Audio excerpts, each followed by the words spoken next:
In the dry, sun-baked village of Kwaso, in the Ashanti region of Ghana, lived a girl named Abina. She was 21, beautiful with rich cocoa-toned skin, bright curious eyes, and short natural hair. Despite her intelligence and big dreams, poverty had chained her to the ground. After her father died, Abina dropped out of school to help care for her sick mother and younger siblings. Every day, she fetched water, sold vegetables at the roadside, and washed laundry for pennies. Life was tough, but it was about to get worse. One morning, her uncle called her with news. A man had offered to pay for her mother's hospital bills, but there was a price. Abina would have to marry him. His name was Kwame. He was known around the village as a quiet, unremarkable farmer with nothing but a patch of inherited land and a broken-down bicycle. He wore the same dusty shirt every day and lived in a small mud house at the edge of the village. Everyone believed he was just another poor, lonely man. Abina was devastated. She begged for another way. But there was none. Her mother was dying, and the money was needed immediately. So with a heavy heart and no real wedding, Abina married Kwame under a mango tree with only a few neighbors present. On their wedding night, Kwame took her to his tiny home. No lights. No running water. Just a mat, a lantern, and silence. Abina cried herself to sleep. Her life had gone from bad to worse. But then, strange things began happening. A week later, Abina woke up to find the house spotless, stocked with imported food, and clothes that were brand new, her exact size. Confused, she asked Kwame where it all came from. He said a friend from the city had sent help. She didn't believe him. Then came the real shock. One evening, Abina followed Kwame when he said he was going to fetch firewood. Instead of heading to the bush, he walked over the hill behind their house, and got into a sleek black Range Rover hidden under palm branches. Abina watched, stunned, as the man she thought was poor drove off toward the city in luxury. Determined to uncover the truth, she followed him the next day. What she found changed everything. Kwame wasn't going to a friend. He drove straight to East Legon in Accra, where he was greeted by security guards at a mansion.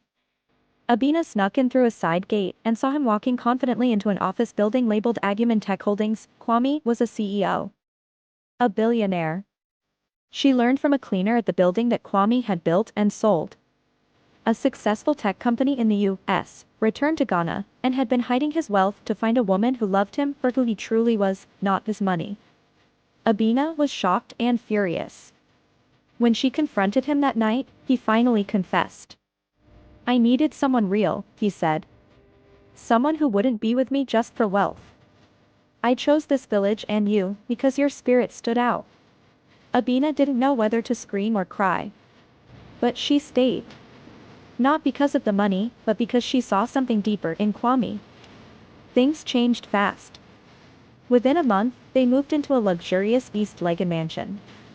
Abina was given a personal driver, a closet full of designer clothes, and even her own skincare business as a wedding gift. But just as she thought her fairy tale was beginning, the scandal erupted. Photos and private messages leaked online, showing Kwame with another woman, a glamorous influencer named Nana Ama. Nana Ama claimed she was engaged to Kwame before he disappeared. According to her, he ghosted her without explanation, only to return with a village girl as his new wife. Social media exploded. Ghanaian blogs ran headlines like, "Billionaire breaks Slay Queen's heart for village girl, the mystery wife who replaced Nana Ama." Abina became the target of online hate. Trolls called her a gold digger. Nana Ama accused her of using black magic to entrap Kwame. Even her skincare brand was dragged online. But Abina didn't break. She held her head high and went on national television, TV3, to tell her side of the story. Dressed in a sleek Kent dress with braids, pinned up like a queen, she calmly explained everything, from her mother's illness to discovering Kwame's secret life. The public began to shift in her favor. People admired her strength and humility. Abina didn't just survive, she thrived. She returned to school, studied business at night, and eventually expanded her skincare line across Ghana. And here's the final twist. 6 months later, it was revealed that Nana Ama had been secretly blackmailing other rich men, and Kwame had left her when he discovered her scheme. She wasn't a heartbroken lover, she was a professional clout chaser. Abina? She became a millionaire in her own right, not just a wife to wealth, but a woman who created her own. Today, she speaks at women's empowerment events and uses her story to inspire young girls in rural communities. From a forced marriage and poverty, to power, scandal, and victory, Abina's journey proved one thing: never underestimate a woman with grit, even if she comes from nothing.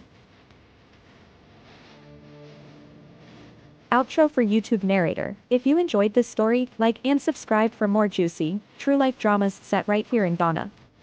And remember, sometimes, the man you overlook could be the billionaire you're destined for.